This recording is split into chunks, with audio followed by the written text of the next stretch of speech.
All right, we are now live. We'll start the broadcast shortly.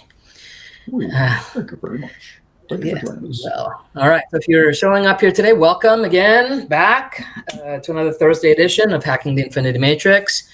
Gonna ask for if you're here and jumping in. Whether it's your first time, if you're watching it live, or you come back and you watch the replay, please do comment in the comment section to let us know where you're from. And we'd love to hear stories about what you've experienced from the previous sessions that we've done. And just gonna make sure we got all the other logistics done here. Let's go over there. Okay. All right. Yeah. So if you can just pop into the comment section, let us know that you're here. So we know we've got sound is good, video is good, and all that stuff. Another note too is if you are watching on the replay and you're making comments, start your comments with the word replay. It really helps us kind of define, make sure that we get all of the comments even after the event is over. Yeah. And because we're constantly monitoring the page, we're monitoring all the comments because we will get to them. It just helps when we know that it's a live comment that we missed or we didn't get, or it's a replay comment that we need to get to right away as well. All right. We'll start shortly. Oh, there we go. Okay. All right. It looks like people are starting to pop on. Yeah. Good. Okay. There we go. South Africa. Hey, Rihanna. Hope I said that right. Nice. All the way South Africa. Hello.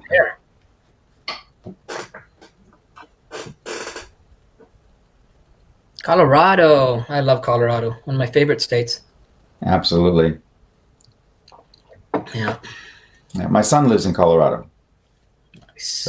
And I've got a lot of family down there as well. Lebanon. Wow. Awesome. Wow. It is Mesar. I think it's Mesar. And from Whistler. Hey, Magdalena. I'm just outside Vancouver here in Chilliwack. Canuckians in Belgium, Cape Town. All right. Hi from Canada. Eh? So you can do that. I can't. Yeah, that's right. In Dallas. All right. And Philippines. Wow, we've got a worldwide again. That's awesome. Yes, we are international. Ireland. Greetings from Netherlands. Way to go, hello, guys. Hello. San Francisco. Nice. Fantastic. UK. All right. Well, good to see you all again. Once again, like to remind you that the purpose of doing these is to really help to create a platform where we can have a group of people that are really starting to experiment, if you will, on how we can actually hack the matrix to create a reality that we prefer, and to do it co-collectively in fun, entertaining, and lasting ways, right? So today we're talking about the primary focus is what I'm going to do, Ross. I'm going to pop you out just so we can get this image a little larger. Sure, you bet. There. I'll pop you right back in. Okay. So then let's do that. Oops, other way.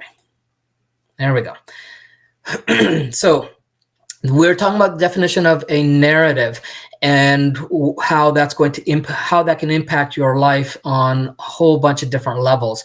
And really, it's just a story, right?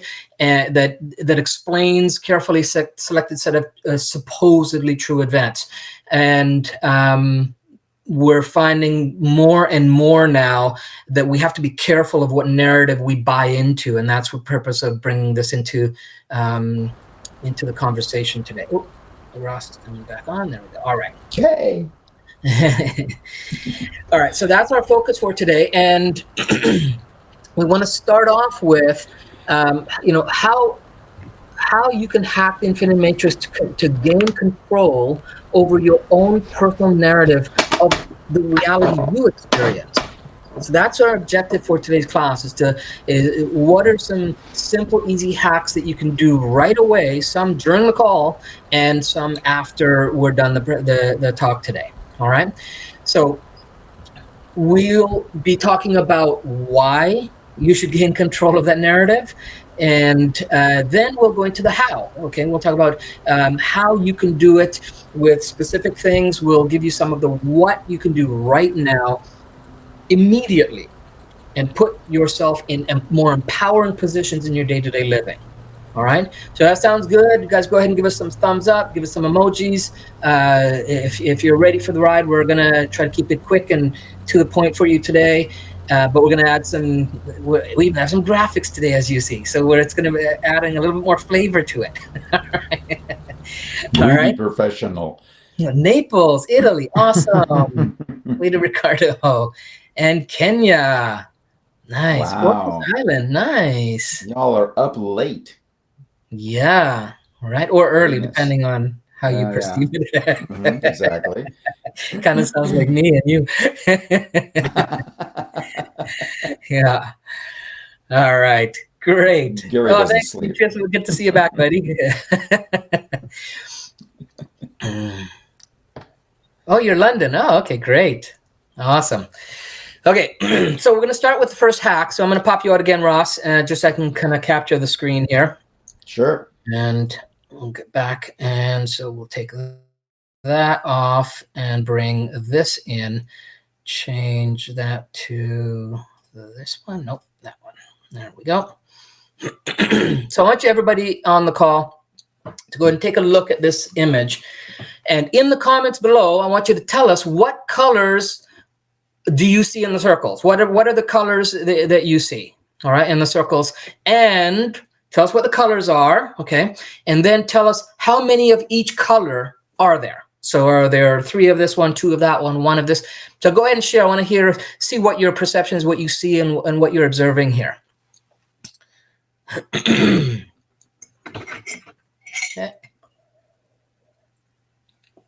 All right, some are. Come on, let us know. We're waiting. I want to get what your perception is when you take a look. Don't have to think too hard about it. Just what you see, and tell us, what are the colors that you see. Madrid's coming into the mix. Nice. Wow. Fiji Islands. Wow. Ireland. Okay. Is nobody seeing any colors? Oh, Mary says 4. Oh, okay. And then got Dimitri's got 3 pink, 3 green, 3 yellow. They're all yellow. Okay.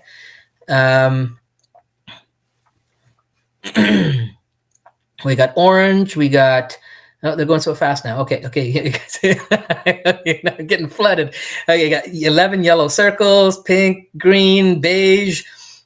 Okay, so how is it possible? So answer me this then. How is it possible? Okay, we've got a bunch of people on the call from all around the world. We're all looking at the same thing, but we're seeing something different.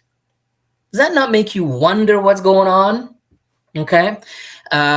Yeah, keep bringing them in. I'll tell you the answer in a second, what the actual reality is. Some of you got it, but 5 pink, 3 green, pastel yellow, peach, pink.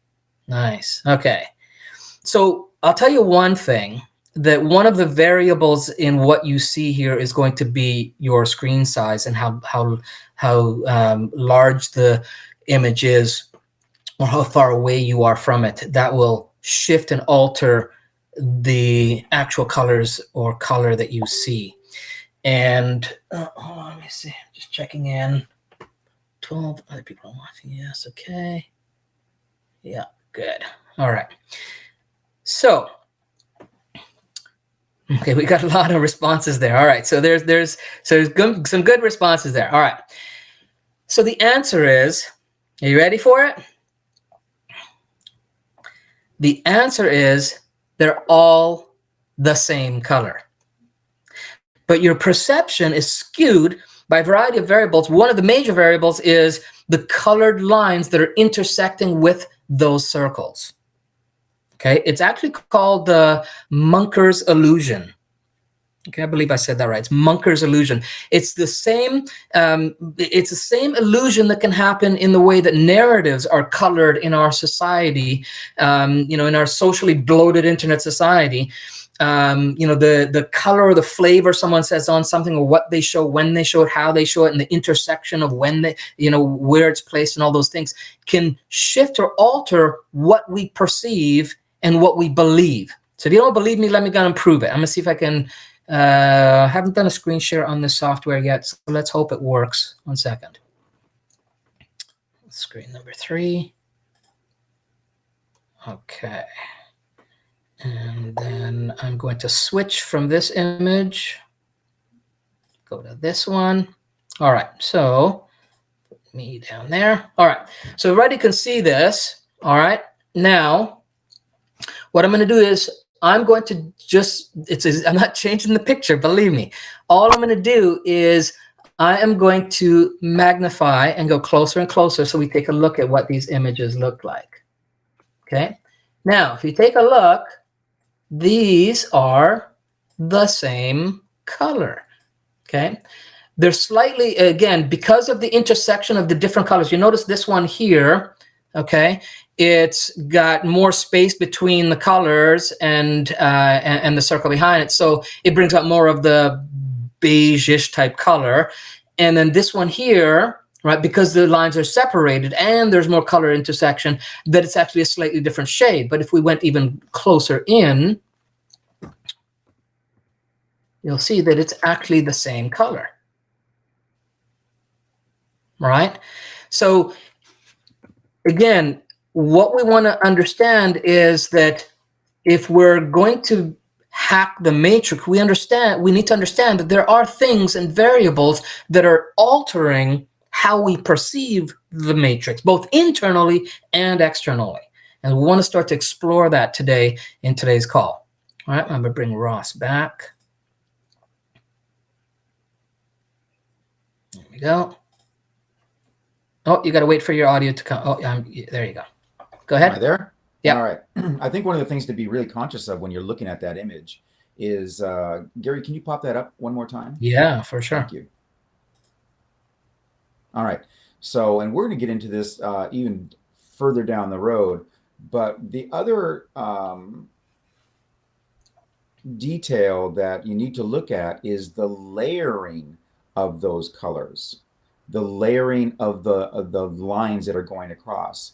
So, for example, if you look at the basically kind of the top center, you've got a green and a blue line going over the top of the circle. And then if you look at the one next to it, you don't have as much going over the top. The purple line is going behind it, which is all affecting that color. And when we're talking about narratives and we're talking about the matrix, that's exactly how it works. This is an amazing image, is that you have these different layers, and the layers are put together in different ways to present a different type of truth, a different type of narrative. Gary? All right, there we go. Got me back in. All right, okay. And let me hide that. All right. So that's your first hack of the matrix, is to really step back. And sometimes it's not about stepping back, but it's also sometimes stepping in and taking a closer look at what's there and observing it before you can interpret what's there, and then therefore determining what you can, how you should respond or not respond to it. Okay. All right. So let me just switch out, and I'm going to give this over to you again, Ross. I'm going to find this one here. All right, which leads us to the next part, which I'm going to pop out, and you can call me back in when you're ready. All right, there we go. So one of the beginnings of determining the narratives that are in your environment, and I'm very specific about that, it's in your environment, is we want to start to learn how to observe, interpret, and respond to the different scenarios that are presented to us, whether it be from your television, the internet, social media especially, even when you're in conversations with people. In most cases, in a lot of cases, not every single one, but in a lot of cases, you are hearing a particular narrative that is designed specifically to create a specific reaction to whatever is being presented. And we see this all the time, especially on social media, because it's just resounding. One of the things that we have to understand is that a lot of the stories that you see, and there's a lot of them, especially now for those of you, the United States, we're going through an election, so you see a lot of these different narratives that are coming through when it comes to social media. Every country in pretty much is going to experience this at one time or another. But it's not just politics. It's also marketing. It's also um, a lot of the big subjects that are where a particular group is trying to convince you of something. So they are changing or manipulating the narrative so that you see that in a different light. And what we want to do is we want to show you a way that you can start to teach yourself how to watch and listen to the narratives as you're coming about. So this is take notes if you have a pen and paper with you. Take some notes. This will also be put up onto the website. But the first thing you want to do is if you watch TV or you pretty much get your news from the internet, YouTube, whatever. Well, since we're worldwide, it can there's all different types of platforms out there. But let's just say we're talking about television for right now. This is where how I learned it, so I'm just going to go with that. So I'm watching a television commercial comes on, and I don't watch a lot of them. Thank gosh for DVRs; they're amazing. But so let's say a pharmaceutical commercial comes up, and this is predominantly in the United States because most countries don't allow pharmaceutical commercials. But you can even look at this on a car commercial or virtually almost any kind. So, what I want you to do is when you're watching this commercial, generally what's going to happen in most cases, you're going to kind of go, huh? There's just going to be a kind of a click and in your mind, and you want to stop that commercial and rewind it. And then the first thing you want to do is play the commercial again, but don't look at it. Just listen to it. Then when it's over, rewind it again, okay, and watch it with no sound. So just mute your screen, mute the TV, and just watch it with no sound, and then rewind again, and then watch it as you normally would, and make a comment or make a mental note of what did you notice. You'll probably notice that there's three messages overlaid on top of one another, just like the image that Gary was showing you earlier. Okay, they're taking this and they're putting it in different layers. These are different modalities of learning. How did the music change when the subject matter of the commercial came up? Were there uplifting visuals when the pharmaceutical company was listing all of the side effects? So did you even miss the fact that one of the side effects is the actual illness itself? And this is where they're addressing a different part of your brain and getting you to just like, oh wow, what a pretty sunset, while at the same time they're talking about things that they have to say by law, but they really don't want to emphasize. Um, did your interpretation of the entire commercial change? Did you all of a sudden go, I didn't quite hear it that way? Why am I seeing this different? You can do this for newscasts. There have been many times when I'm watching a newscast and I'll just stop and say, wait a minute, what did she just say? What did he just say? And I'll rewind it and I'll see where they actually kind of changed something in mid broadcast, but or in mid sentence. They've actually changed and gone in a different direction. You'll start to pick up on this. And when you pick up on this, it just makes you stop. That's what you want to do. You want to stop and say, what is the real message that they're trying to get across? Because they started with this, along with the image that's behind them, the graphic behind them. They've started in this direction, but then all of a sudden they made a turn. The turn is what you want to be very, very conscious of, because the turn is actually the real message.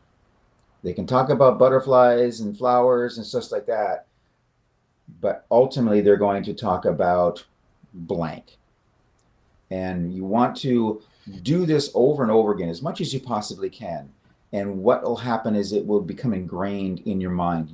It'll become a habit to where now you're actually listening and trying to see, does what I'm hearing, does what they're saying, does it match with what I'm seeing? Or was there a misdirect?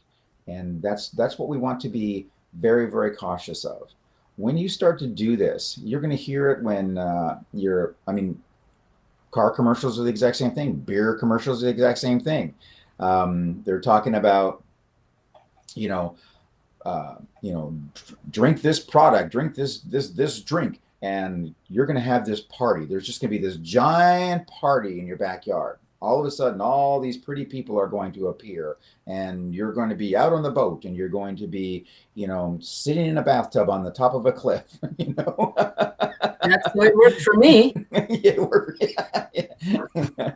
Yeah, that's a nice cliff though that you were on. I'm not sure how you got the bathtub up there, but and full of water. I don't know how you did that, but that was it was pretty amazing. You always keep in mind, observe, look at it.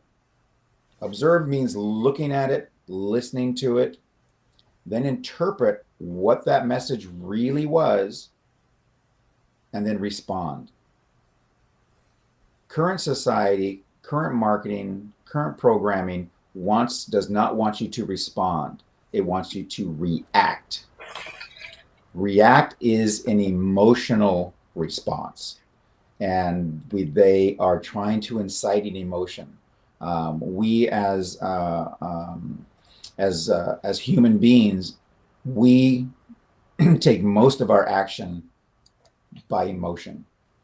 If any of you out there have ever done sales for a living, you'll know this for a fact, that they want you to get emotional. They want you to make an emotional decision. And many times that is not actually the right decision. Build up that emotion, build up that emotion. Excuse me. And then one of the things that we have been stressing so much is that if those messages that are coming through, if they're making you angry, if they're making you frustrated, they're making you sad or feel helpless, those are all emotions. Those are emotions that they're trying to incite in you. So Gary put up another graphic on there. Hey, another graphic. That's cool. And because it's very important that you understand this. Because the emotions that we're talking about, well, those are what are going to basically determine your CCP, your choice convergence point. They're going to determine what you are sending out and then what you're going to get back. It's very, very important that you understand this. It is amazing what has happened with now with technology. Technology has made this harder and harder and harder to get around, because we take all of our information, virtually all of it is coming from technology. It's coming from your computers. It's coming from your social media platforms. It's coming from broadcast media stations. And they are very, very good at this. They have armies, teams of psychologists and neurologists and lots of doctors, and they are basically molding this messaging to incite a particular reaction from you. That's what they want. Let's go back to pharmaceuticals. They want to scare you. This is what's going to happen. You better do this. This is what's going to happen. And on the other side, they can do, this is what the problem is, but we can solve it. We can solve this problem, but you have to buy this pill, or you have to buy this car, or you have to drink this beverage. Then we're going to solve that problem for you. This is the direction that a lot of people are going. We've become so polarized, and Gary spoke about this a little bit earlier, but we've become so polarized because of the way that this messaging has been designed. It's been designed to drive a wedge and get us, on this side or on this side. And as we keep emphasizing, we're really all about pushing the narrative of it's not this or that, it's this and that and that and that. Then you're in a place of choice. That's where the choice conversion point comes in, because then you now can decide from a more pure place of what you want to attach your reality to. Right. And that reality could be, someone had mentioned about the narrative with their family. It could be just the narrative going on in your family dynamics. Right. So or your significant other, those narratives that they're playing for whatever purposes, to be aware of that and understand it and be able to even sometimes look at, okay, what is the underlying intention of that message? Right. And I think we always got to look at what is the underlying intention. And it's our belief system that no matter the behavior, if you dig deep enough, there's always a positive intention. Right. And so it's a matter of diving deep into that and exploring what that is and seeing how you can find out what that positive intention is. And then operating from that place. Right. So that leads us into then why we're getting you to do this particular hack. All right. First of all, in order to get control of your narrative, you need to become aware of what's been influencing it and the tools others have been using to pull or push you into their narratives that they want. Okay. And again, we're not advocating the conspiracy type stuff. It's not about that, because again, if you dig deep enough, there's always a positive intention behind the action, regardless of how negative the action on the outside might look. Okay, it may not necessarily be something, that positive intention may not be necessarily something you resonate with, but for that person, it does. Right, and so this underlying narrative, it codes. It's the reality code that develops what we see, what we experience, what we pay attention to, what we don't pay attention to. Right, and so many of us here on this call, have been gravitated to information from, Dr. Bruce Lipton or Dr. Joe Dispenza and others in that field, right? And to borrow from some of their contributions over the years, here's a few reasons that this is critical to begin, to be able to hack the Infinity Matrix. And one of the biggest aha moments for many people was when Bruce came out and brought to light the idea that our environment can and does have an impact on just about every aspect of our biology, right? Something that we once thought was, hard coded in the genetic code, and that's, you got that, that's who you are, and that was your makeup. Well, Bruce kind of blew that apart. Right, and as he continued to make breakthroughs in his work, it's been more and more apparent that the internal environment, or matrix as we call it, is intimately at play with the external environment, matrix as we call it, to experience what we individually call reality, right? So knowing what that narrative is and being aware of that allows us to determine, okay, well, again, let's observe what the matrix or the reality that we're having, and and then let's interpret what what it is we see, hear, or feel, taste or smell. What are the senses? What do they bring to the table? And then how do we choose from that conscious convergence point? How do we choose to respond? Right? Exactly. And then that will then unfold and bring to light whatever the reality is that you want. And a lot of you have something to say, Russ? No, go ahead.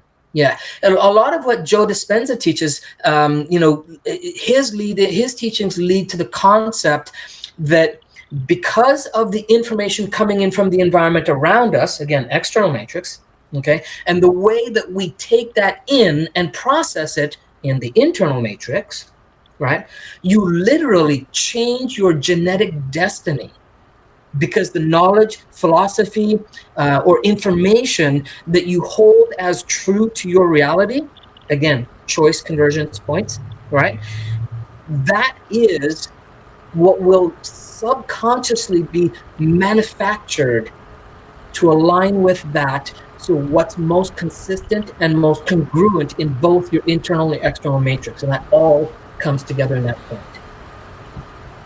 Right? So if Gary, if you can pop up those emojis again. Yeah, sure.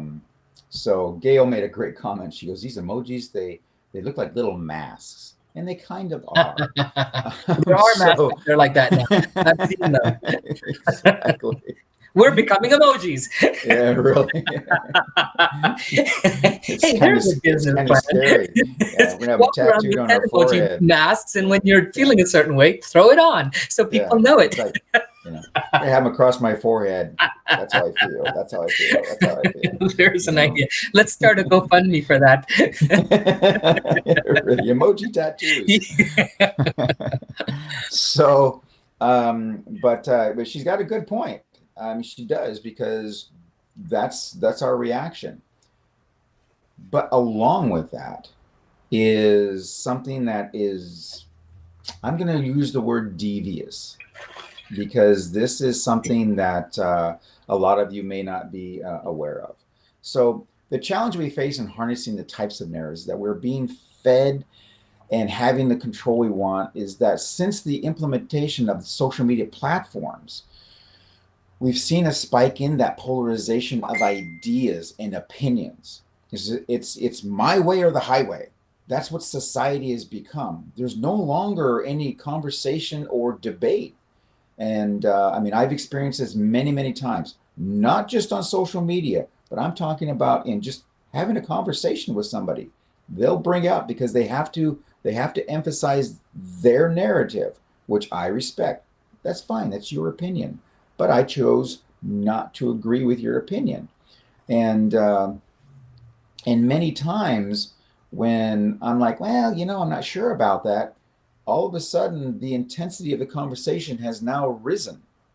And I'm like, listen, we're just talking. Just because that's your opinion doesn't mean it has to be my opinion.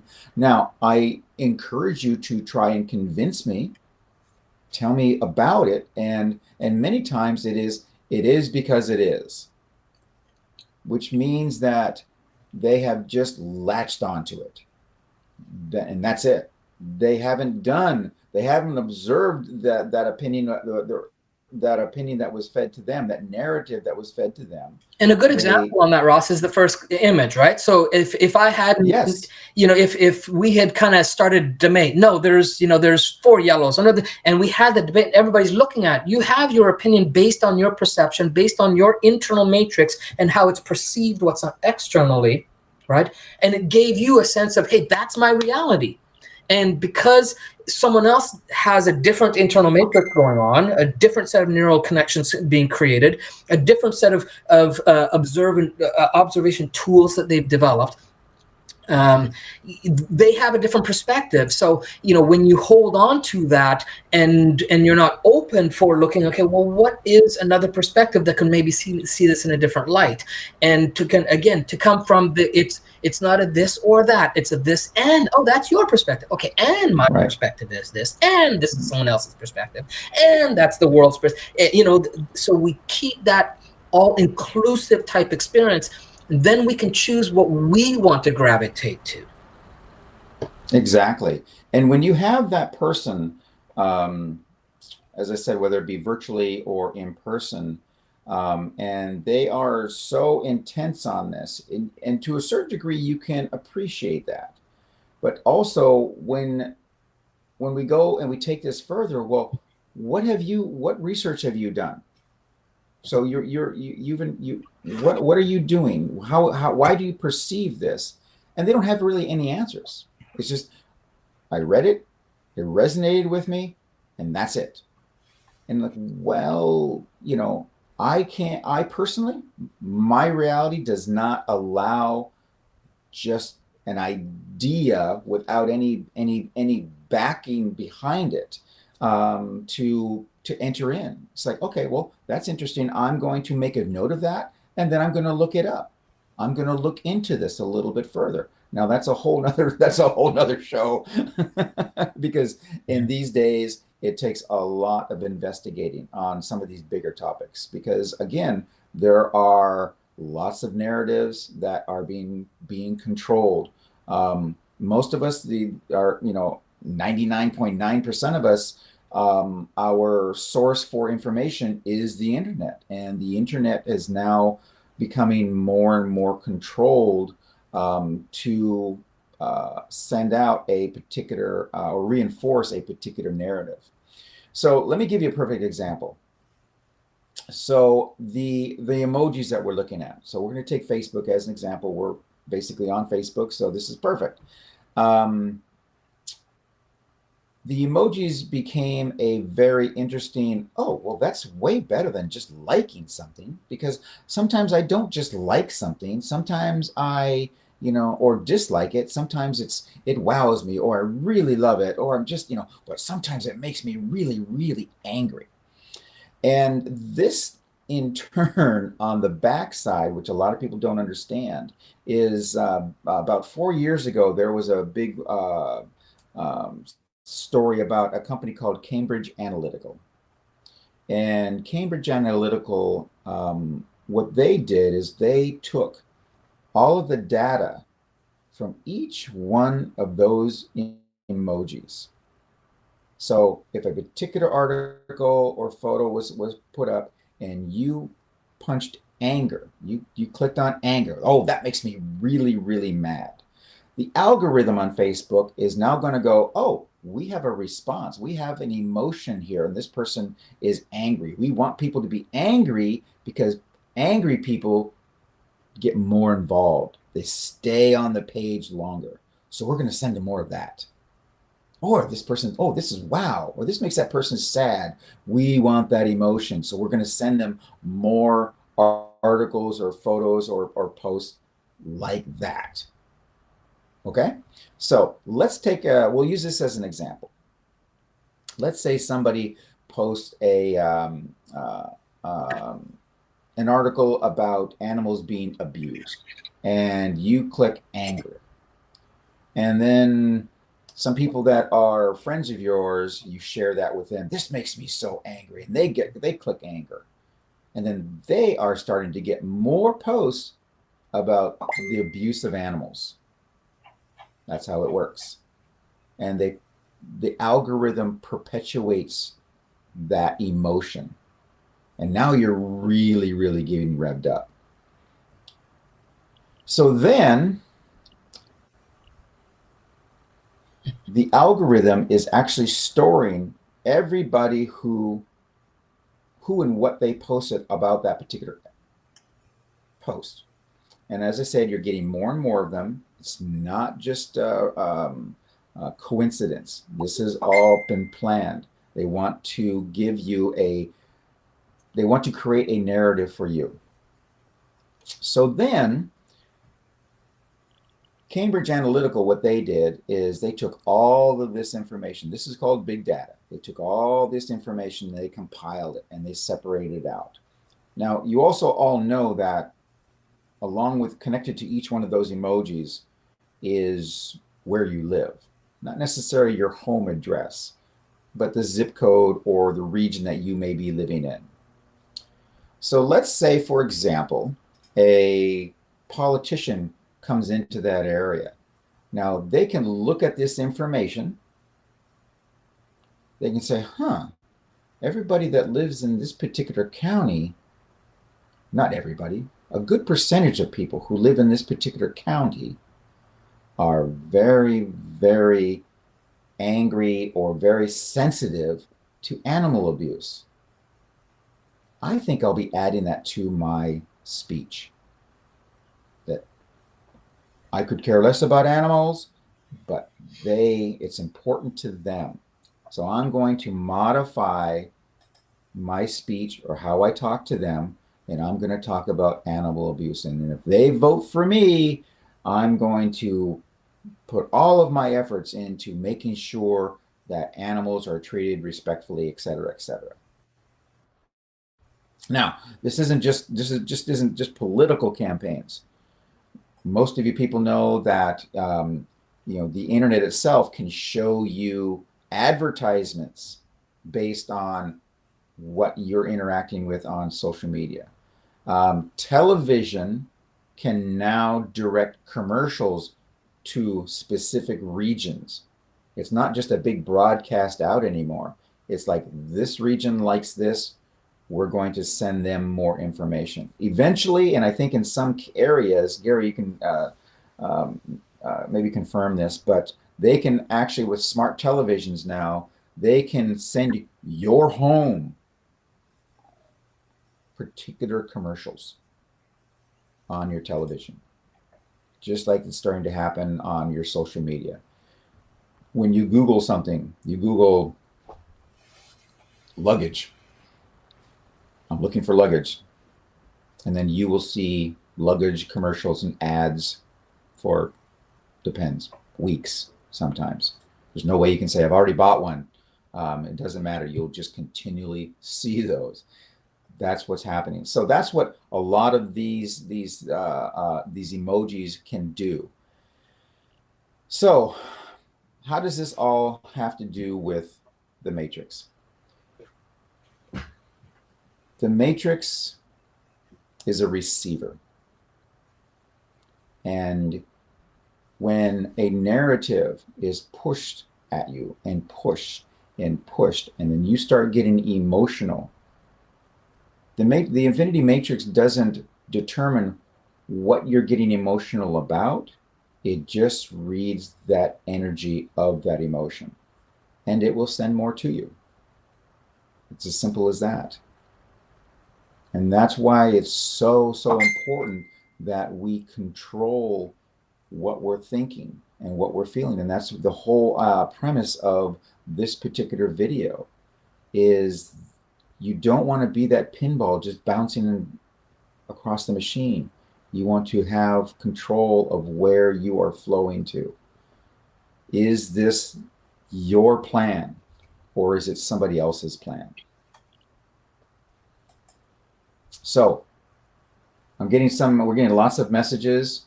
Give us a thumbs up if you're understanding this, or pop in some questions and we'll start answering some questions. Gary, what do you got? Well, I think that's a lot for them to chew on today. So, I think going back to, the hack today, we want to make sure that you start to look at what are the narratives that you're being exposed to and that you're participating in, whether you're creating yourself or whether you're just participating with these emojis and stuff like that. And to be more of a active, conscious, choosing person in those interactions, right? I think ultimately that's what this call is all about, is to give you more choice and to bring you to a place of more conscious awareness of what your your choice convergence point is. And so we you know, you had a quote that you were telling me about. What was it? When we understand how to pull back the curtain, we find that there's no wizard, just our thoughts. Yes, exactly. So we're all familiar with the Wizard of Oz, most of us. And in the end, when Dorothy, she heard this narrative this whole time, and we could do a whole nother show on just that on the Wizard of Oz. But ultimately, this narrative proceeded. The wizard um, built a narrative around himself, basically to protect himself, because he really wasn't a wizard, but he was, in a place that he didn't know. Nobody knew him. He had to be influential. He was perceived as a wizard because all of a sudden he came in from the sky. But ultimately, at the end, they pulled back the curtain, and it was just somebody manipulating.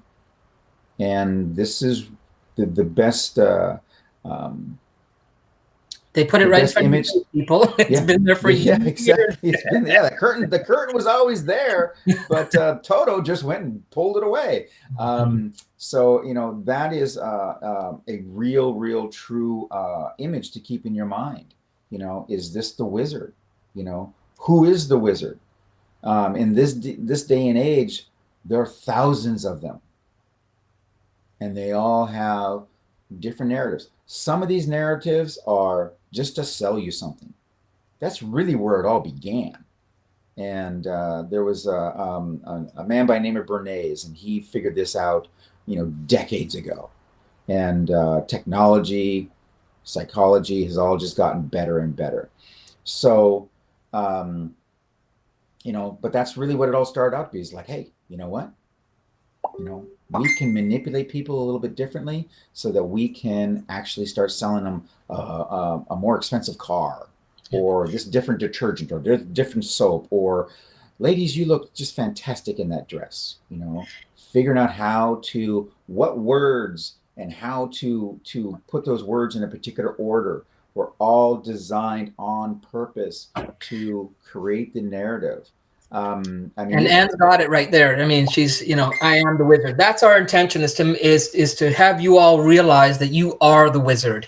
You are the correct. matrix. You're not separate from it. It's not doing something to you. You are a part of this. So now to be more conscious of how you play with it, and then be more choiceful in the type of experiences that you start to experience, and that you invite and bring more people along with us, because the world needs it right now. There's so much stuff going on to take you off on all these different tangents. The world needs it right now, where we become the wizards, and the magicians, and the of the world, that are bringing the magic. We're bringing the light. We're allowing people to step into their truth instead of getting caught up in false narratives, right, which ultimately is what this particular segment's all about. So yeah, thanks for sharing that, Anne. I love that, and you beat me to it, because I was actually going to say you guys are the wizard. You are the ones pulling that curtain, and seeing that, hey, that's me. And so, yeah, so I put there on the screen, if you enjoyed the call today, if you could just share with us, what was your favorite takeaway from today's session. We asked a lot of questions, a lot of interaction, which is awesome. But if you share what your favorite takeaway from the session is, what did you find most valuable for you? Let us know in the comments. And Paola, I know that I speak fast for you, I see, and you've got to deal with the language barriers and stuff like that. Just replay, slow me down. You're not the first person to tell me that. It's just the way I talk when I'm passionate about something. So I appreciate you sticking around. And yeah, so if you could just let us know some of the favorite takeaways from today's session in the comments, that would be awesome, and what you found most valuable. And because we're streaming from different platforms, if you're not a part of the Infinity Matrix group, I put the link in the comments there, and you'll see it on the screen there. So on Facebook, Infinity Matrix group, that group is where we specifically will be adding more and more group specific and group only content around this stuff, and having people in that group really be ones that want to be a part of this global, and we're seeing now we're getting people from all over the place, this global experiment of hacking the matrix and seeing what we can, what kind of magic we can create and experience, as we all take this journey together. All right, so it's so you can join us there, where I think we're just creeping up on 2,000 members We in there broke it. now. Yeah. We actually broke 2,000 this morning. Oh, we So, were very close last night. Yeah, that's for the group.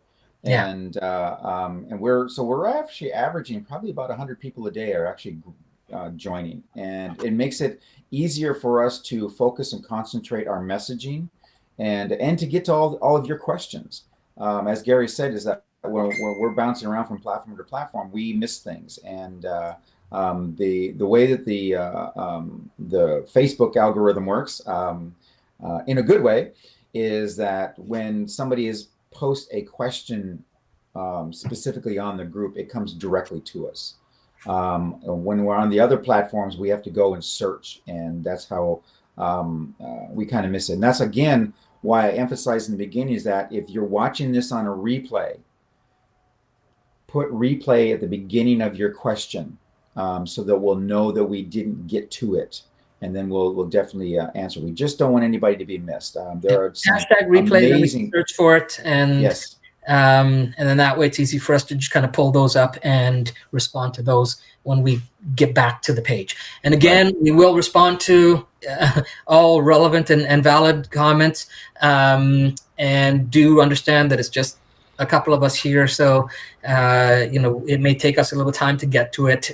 We do have lives outside of this presentation. Yeah. Sometimes doesn't seem like it, but we do. And but we love you all for being here. Thank you so much. Appreciate you coming week after week, and we see the audience growing and sticking around right through to the end of the calls, and really hope that you're getting a lot of value out of this. And until next week. All right. Thank you so much. We appreciate you very, very much. Send us your questions, send us your comments, and tell your friends. I'll drop the link one more time again for those that want to jump in. And so it's right there. It should come up in the message. I believe it comes up again. Just playing around with the software here, as you all see. Yeah, I'm dizzy. Thank you. All right. Bye, everybody. Take care. Bye-bye.